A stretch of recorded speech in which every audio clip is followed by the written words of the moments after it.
Are you ready for some tea? Some wedding tea? Well, welcome to my YouTube channel and podcast. I'm super excited to see you. Allow me to sit this down.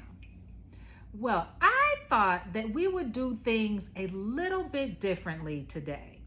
I still have a story for you, and actually this story will give you a little bit of background on who I really am.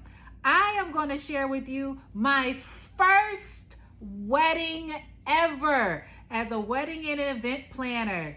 I'm going to call this story How It Began. It's just that simple. How it began. I'm going to go ahead and get started. I'd love to give you some background on this couple, but to be honest, I don't remember. This story is 25 years old. Yeah, this is the first wedding as a wedding and event planner. And let me also say, my first wedding, my company was not named Dejanae Events. I kept it simple. I was Desiree, the wedding planner. That was my company, Desiree, the wedding planner. I named the company ultimately a year or so later after my daughter, who is Dejanae. That's how you get Dejanae. So this even predated the birth of my heartbeat. Okay, y'all, listen, this story is so old, but I got to go ahead and get started with it, okay?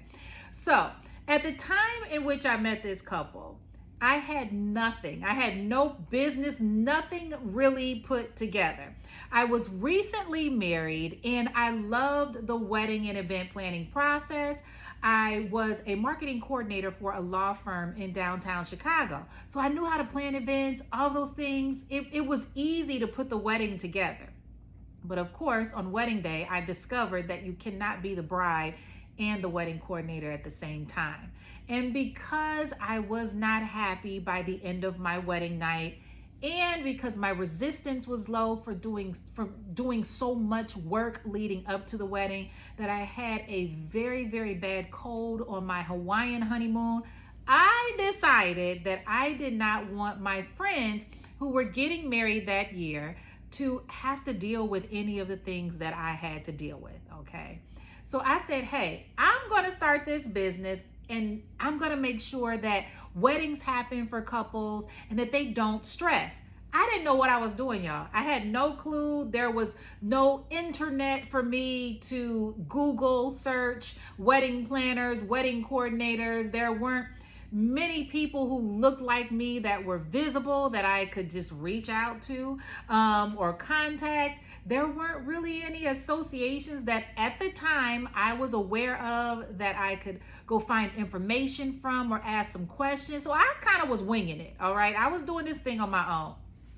At the time, I remember going to have an annual exam at the doctor's office and they were taking so long, I was flipping through a magazine. And at the end of the magazine, yes, that last page, there was an advertisement for a wedding planning certification.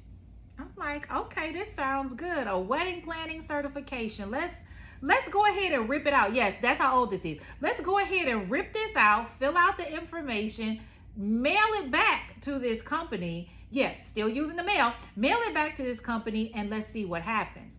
To make a long story short, they send you the information back. You have to pay a fee. They send you a book. You study the book, you take the test, you mail the test in, they send you another book. Yeah, I still have these books. There was literally 8 books. So it took about 8 weeks.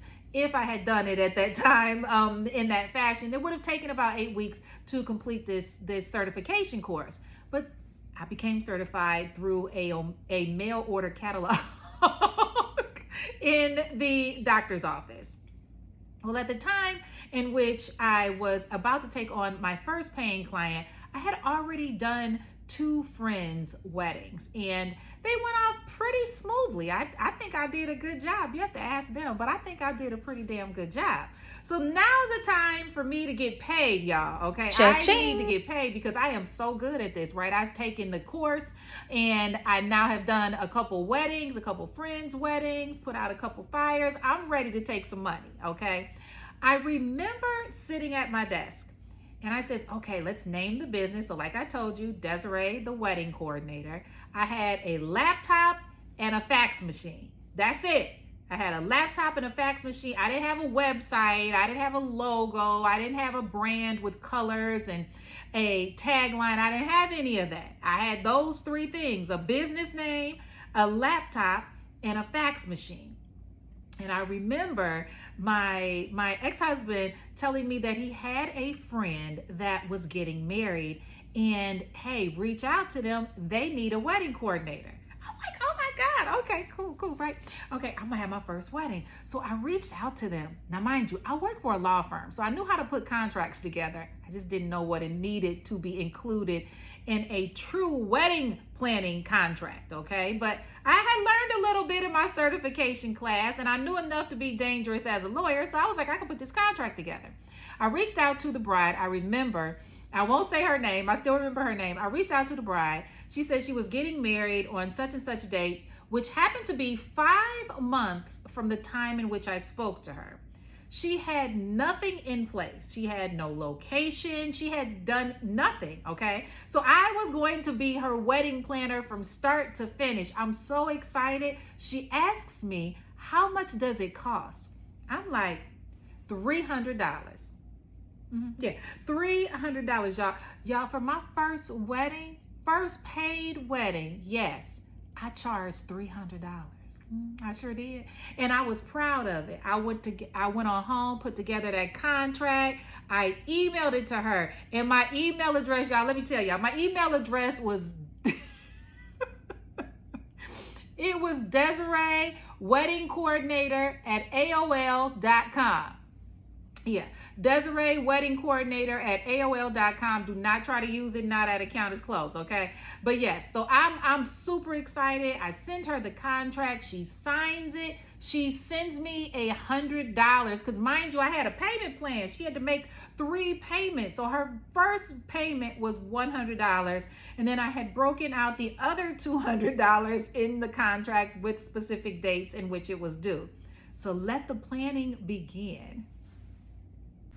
I can't tell you the budget exactly, but I remember it being somewhere between $5,000 and $6,000, and she wanted to marry out south in Chicago or the Chicagoland area.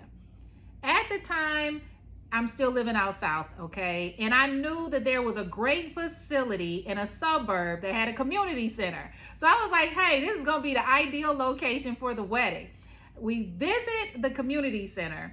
They had tables, they had chairs, they had a kitchen area, and they were only going to charge us, I think at that time it was about $500 or $600. So I'm like, oh my God, this is going to be so awesome for the budget.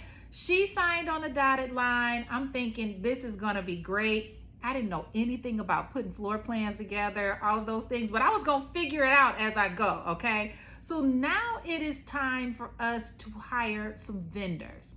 I have no team. I haven't built a vendor team. I don't know anyone outside of those that I used for when I got married or when my friends got married. So I said, hey, let me stop at a drugstore. I'm old school. Let me stop at a drugstore and pick up a bridal magazine, because at that time they were still called bridal magazines. I grabbed the bridal magazine. I'm flipping through the pages looking for vendors. I'm writing them down. I'm writing photographers down, videographers down. And I figured I need to find vendors that are closer to proximity of this venue versus being super far out, because they were probably going to charge us for mileage, right? So I'm writing vendors down. Hey, I'm sharing this information with the bride. We're looking at their pictures that they have in the magazine. They really don't have any websites at this time. So we're trying to figure it out, making some phone calls, hearing what they have to say. Reviews at the time weren't super popular. So you just had to wing it. You know what I'm saying? We had to just kind of figure this thing out. And trust and believe, I'm learning as I'm going, but I still have to be that professional to the bride, because I don't really want her to know that I kind of don't know what I'm doing, all right? But she trusted me, and I loved it. We had a very nice relationship, a very nice friendship we were establishing, so all was good. I cannot remember all of the vendors. I'm not going to even start with all that. I do remember that her aunt had something to do with catering and the cake, but I'll come back to that. What I have to tell y'all now is when it was time to hire the videographer. Y'all listen.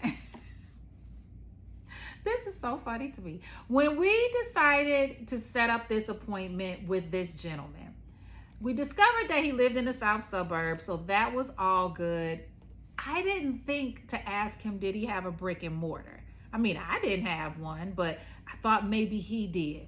Come to find out, when we get the address, it's his home. So me and the bride traveled to his home. We park in front of the house. We knock on the door. He lets us in. And I'm not tripping about this, okay? Because several years into my business, once I really began to establish myself, I was taking home visits inside of my home at the dining room table. I even shared a story with you. I was doing that. So I'm okay with this, right? He takes us downstairs, y'all, to his video room. Listen, now this wedding is taking place in the year 2000.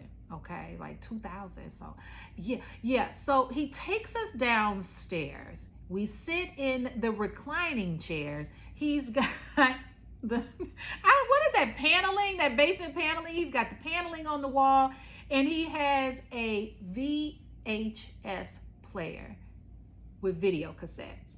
Y'all, now we even know that DVDs were out in the year 2000, the millennium. There were DVDs, but this man was functioning off of using VHS recorded tapes. He plugs one of them in, or pushes one of them into the slot, and begins to play this very grainy, this very cloudy, horrible audio VHS tape. Y'all, I'm sitting there mortified because I am again playing the professional by day, okay? I hadn't vetted this man to find out what he used, what his equipment was. I didn't do any of that. I'm learning as I'm going, remember? So I'm sitting there in horror like, what is she thinking about me now? Because I just took her to a basement for us to watch videos on a VHS player. Needless to say, she didn't hire him. I just was tickled to death. And I discovered, though, along this journey of hiring vendors, we went in several basements to learn about companies, even from the floral person to, the cake person. I do remember going into the basement for the cake person, and the tasting was in their kitchen. Yeah, it was wild. We didn't hire that person either, okay? So let's move it along, y'all, because this story is funny to me. I did know that as I am planning this wedding and working with this bride, that I could not be on wedding day myself.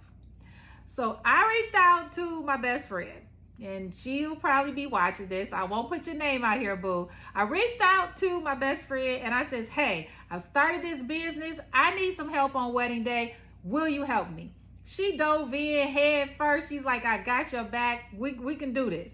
We had no clue what we needed to do on wedding day. So let's move it along. We get to wedding day, y'all. This was the craziest day I had ever experienced.